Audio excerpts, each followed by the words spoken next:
Honorable Speaker,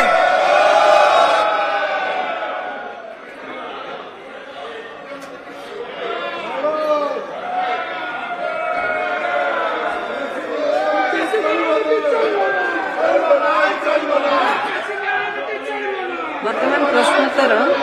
प्रश्न number 61 मान्यवर विद्यालय और गणशिक्षा मंत्री। मान्यवर बाचस्पति महोदया, मान्यवर विधायक बांगीरीपोषी कुमारी संजली मुर्मू जो प्रश्न कर पवित्र गृह मो तार उत्तर रखापी चाहूँगी। मान्यवर बाचस्पति महोदया, मयूरभंज जिले में 94 गोटी सरकारी उच्च विद्यालय द्वंद्वामूलक शिक्षा प्रदान कराଯାଉଅଛି। यार एककिता नकल परिशिष्ट पर संलग्न करा जाइछि एवं मान्यवर विधायक को ये सप्लाई करा जाइछि। मयूरभंज जिले में उच्च विद्यालय मानकरे केउ विषय द्वंद्वामूलक तालीम शिक्षक केउ संस्था माध्यम नियुक्ति होइछि तार एक तालिका नाम ठिकाना और सेमानकर चुक्तिर समय सीमा केते वर्ष ता परिशिष्ट पर संलग्न करागला। बांगीरीपोषी निर्वाचन मंडली रे 9 गोटी सरकारी उच्च विद्यालय रे द्वंद्वामूलक तालीम शिक्षा व्यवस्था भारत सरकार समग्र शिक्षा योजनार नियम अनुसार द्वंद्वामूलक तालीम शिक्षा प्रदान करने पर्यायक्रम व्यवस्था करा एवं सबुतक विषय प्रश्नर उत्तर तार एक कपि प्रश्नकर्ता कुमारी संजली मुर्मू मान्यवर विधायक संजली मुर्मू को सप्लाई करा जाए। Thank you. प्रश्नकर्ता मान्यवर विधायक कुमारी संजली मुर्मू। धन्यवाद स्पीकर मैडम, आपण माध्यम मु मंत्री महोदय को जानापी चाहूँगी कि वर्तमान समय धंदामूलक शिक्षा व्यवस्था लोप पाई जाऊँगी जो कि जो कौलिक व्यवस्था अच्छी कौलिक वृत्ति जमीक माटीर काम काठ काम लुहा काम बाउंश काम केवल काम को केवल कौलिक वृत्ति न रखी यहाँ धंदामूलक शिक्षा व्यवस्था सामिल करने किसी पदक्षेप ग्रहण करेंगे कि? धन्यवाद। मंत्री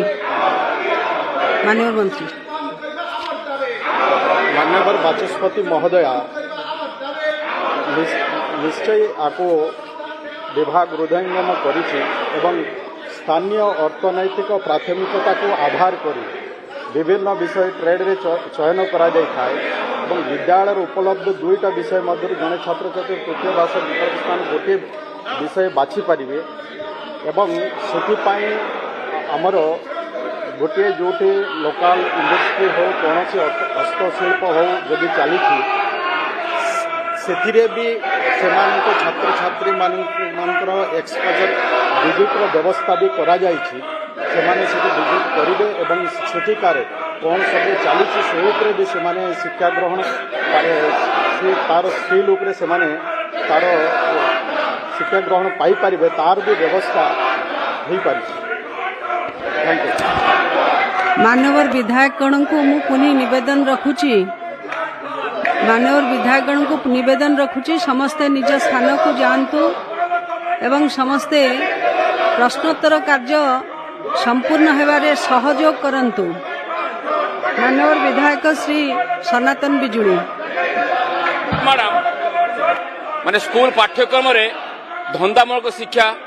जमीक पाठपढ़ा सहित से आईटीआई ट्रेनिंग जमीक लुहा कम माटी कम एवं मयूरभंज उपलब्ध थी सबई घास बाउंश ट्रेनिंग दि जाए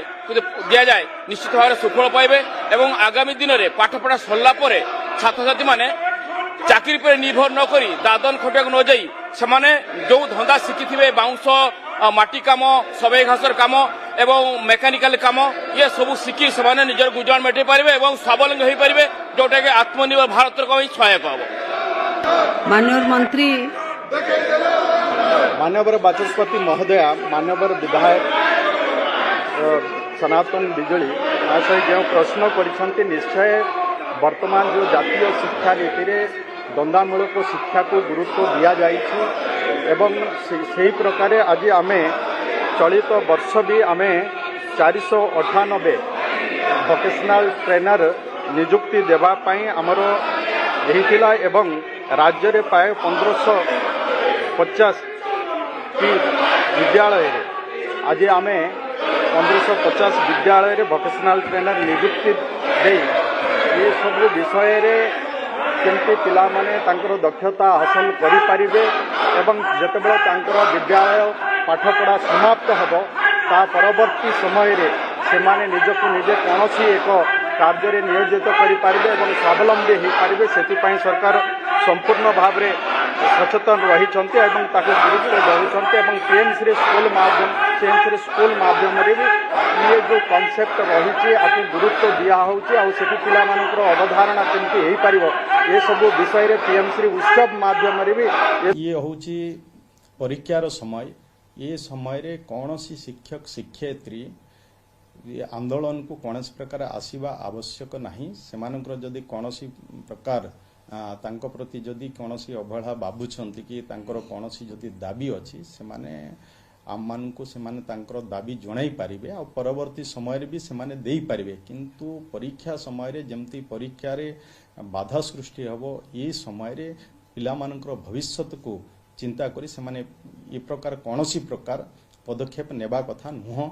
जदि से जदि आंदोलन करुछंती मो निश्चय तांको निवेदन करी ये हूँ वर्तमान हूँ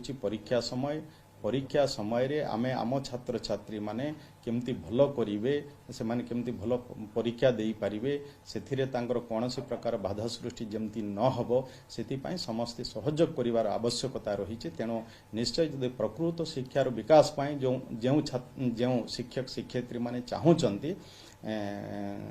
से माने निश्चय ये आंदोलन रु से माने ओहरी की वर्तमान परीक्षा समय रे समस्ते सरकार को एवं आम छात्र छात्री मान को सहयोग करेंगे सब समय आमर रिक्रुटमेंट प्रोसेस चालू रही आगामी दिन रे आमे आवरी भी जो माने स्पेशल एजुकेटर तांको भी आमे 1500 स्पेशल एजुकेटर देवार व्यवस्था रही भी प्रपोजाल जाइए आगामी दिन रे आमे सेटा भी ये करिवु वर्ष को जेतिके आमर करिवार आवश्यकता रही आमे ताकू चेष्टा करिवु सेतकी नियुक्ति देबा पाई आउ सबु बेले आम विभाग प्रयास करिछि जे विभिन्न समय आम एमएलए टीचर नियुक्ति देवार अच्छी स्पेशल एजुकेटर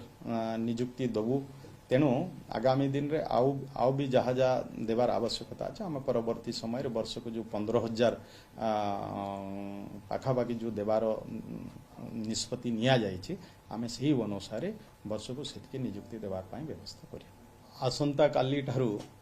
आमर युक्त 2 परीक्षा हम से आमर प्राय 4,16,23 जन छात्र छात्री से माने परीक्षा देवे एवं सेथिपाई आमर 1,364 गोटी आमर सेंटर होईची एवं परीक्षा एग्जामिनेशन हब प्राय 211 गोटी होईची 18 तारीख रु 18 फेब्रुआरी 2026 टू 28 मार्च 2026 पर्यंत एग्जामिनेशन चलिबो एवं एथिपाई उच्च माध्यमिक शिक्षा परिषद तरफ पिला माने जेमती चाप मुक्त हेकी तांके परीक्षा देवे सेथिपाई सबु प्रकार व्यवस्था ही सारी मैट्रिक परीक्षा आसंता 19 फेब्रुआरी 2026 टू 2 मार्च 2026 पर्यंत आमर ये मैट्रिक रो एग्जाम हम एवं एथिरे आमर 5,61,979 छात्र छात्री परीक्षा देवे एवं सेमानक पई परीक्षा केंद्र प्राय 3,082 परीक्षा केंद्र रही एवं आमर जो नोडाल सेंटर अच्छी सेटा 322 नोडाल सेंटर रही मु आशा करुच्ची जे 10th क्लास रे जो आम छात्र छात्री मान एग्जाम देवे स्वच्छतार सहित हम से भयमुक्त से माने चाप मुक्त भयमुक्त होइकिना से माने परीक्षा देवे एवं मो भगवान को पाखरे प्रार्थना करुछि।